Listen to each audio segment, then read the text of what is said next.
Aren't you excited about seeing Grandma? Mom exclaimed. Elvira excitingly said yes.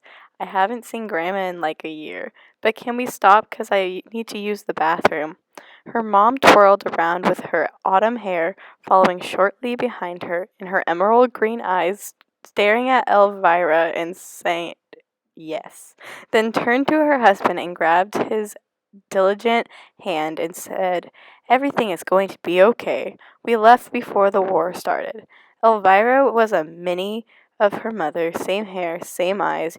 You could only tell that her father was indeed her father was if they had a conversation with one person. They only shared one thing in common, their personality. Elvira looked outside of the translucent window and saw white specks falling down. She reached over to the button on and the squeaking of the window rolls down. As she rolled down the window and saw the many blobs of trees as she was passing by, the trees moaned and groaned as the wind swiftly moved through the trees. We must be close to Grandma's house. I can smell the Prague being burned. Elvira jokingly says. All three of them laughed. Elvira reaches just to touch the magical white flakes, but she realizes she couldn't reach them due to being so small. There wasn't enough of her to reach. She reaches for her seatbelt, waits to hear the click of thing that is meant to stop you, and turns as fast as her little body could go and reaches for the snowfall. As soon as that buzzard of the seatbelt goes off, Elvira's mom turns around and shot a look to Elvira with her face drained of kindness and was filled with wickedness. Put on your seatbelt! Her mom shouted, and Elvira ignored her. Mother, just to grab a speck of snow, her now grumpy father turns and wailed, I will turn the car around if you don't put on your seatbelt. As she heard her father's voice, she turned and saw a car coming straight towards them. Ah! Elvira screams at that same moment. There was a rough jerk to the car, sending them into a spin. The two cars bounced off of each other, and Elvira looked straight ahead and saw a redwood tree coming straight towards them. She screamed as loud as she could, Ah! And she was sent flying through the window. Elvira woke up and saw the snow turning red and little pieces of glass everywhere, and thought, What happened? And the blackness consumed her. Click, click, click. Elvira shoots out of bed and is awakened by her nurse. Her nurse kindly says to her, Here's your pills today.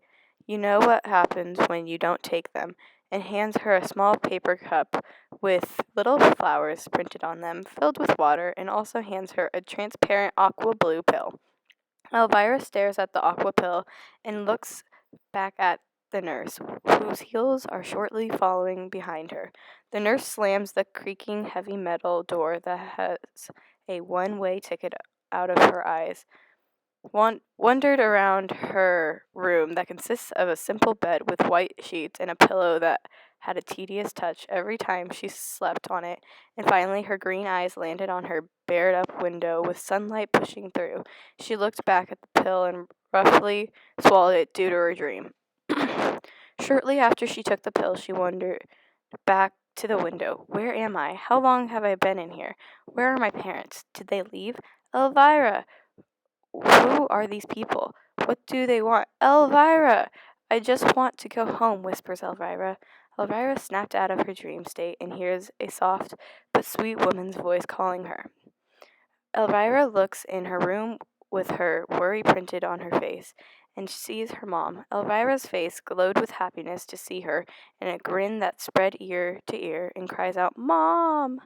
Elvira's mom was flowing in front of the open door with her arms wide open, wearing the same long-sleeved navy blue dress. Elvira hesitated for a moment and noticed that she could see through her mom, but Elvira didn't care. Ran as fast as she could to reach her mom, then smack, and the darkness consumed her once more. Don't wake her. I'm not gonna wake her. Is she dead? Elvira heard a woman's voice and male's voice bickering. What are we supposed to do with her? I don't know, but we need to help her. Elvira slowly opened her eyes and was surrounded by people. Her eyes started to adjust to the sun and her surroundings. She quickly got up and spat out, Where's my mom? And quickly replied, I don't know, we just found you.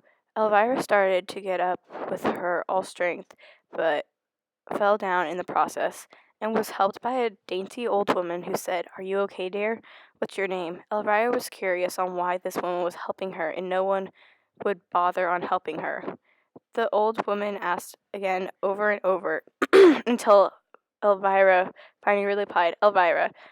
The young woman with the long black hair and dark eyes came over to Elvira and asked, "As you said you were looking for your mom," she replied, "Yes." The dark-haired woman walked over, stomping her military boots, and got a few inches from Elvira.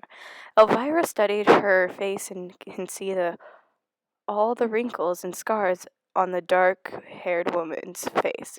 "Well, what are their names?" the dark-haired woman asked. "Mary Jane and Valentin Fala." Elvira replied nervously, "We know where they are." The dark-haired woman replied happily, "We will take you to them." Her smile got bigger and grew from ear to ear. Elvira felt like they walked for hours, and they finally arrived to a huge mansion with windows spread out across the 5 stories tall. They walk through the big 2 swinging doors and lead her to a room, and Elvira recognizes the room. Why are there bars on the windows and only one bed? Her face was full of shock and horror on why she remembers the room, and as she turns to ask them why bring me here, they slam the heavy metal door and the room becomes full of the darkness.